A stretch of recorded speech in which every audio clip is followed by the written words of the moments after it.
Bonjour Arnaud, Salut, merci beaucoup d'échanger avec moi aujourd'hui. avec grand plaisir. Alors, est-ce que tu peux me dire en quoi ça consiste d'être un astronaute réserviste? Alors, être dans la réserve des astronautes de l'Agence spatiale européenne, ça veut dire que plutôt que de complètement changer de métier et de travailler à temps plein pour l'Agence spatiale européenne, tu sépares ton activité en deux parties.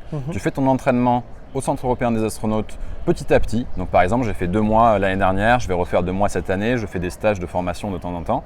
Ouais. Mais je garde mon activité principale, et en l'occurrence pour moi, c'est celle d'être pilote dans l'armée de l'air et de l'espace actuellement, sur E3F, sur la base aérienne 702 à Avord. Génial. Et alors du coup, en attendant une potentielle première mission spatiale, comment tu vas occuper un petit peu ta carrière d'ici là? Est-ce que tu as déjà une idée d'une date, d'une première mission ou pas du tout? Comment ça se passe? Non, je savais que c'est difficile d'être aussi précis, tu vois, d'avoir une Bien date. sûr. Souvent, on me pose la question, une probabilité de chance à tel horizon.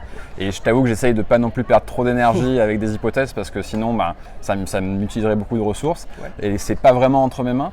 Par contre, ce qui est entre mes mains, c'est d'essayer d'être le plus performant possible dans les entraînements que je fais avec l'Agence spatiale européenne à Cologne, au Centre européen des astronautes. C'est d'essayer aussi de faire tous les efforts possibles pour être un bon pilote pour l'armée de l'air et de l'espace, pour être un bon ingénieur pour la direction générale de l'armement quand je travaillais là-bas, et pour travailler avec le CNES, l'Agence spatiale française, qui m'accompagne beaucoup aussi, qui me forme petit à petit.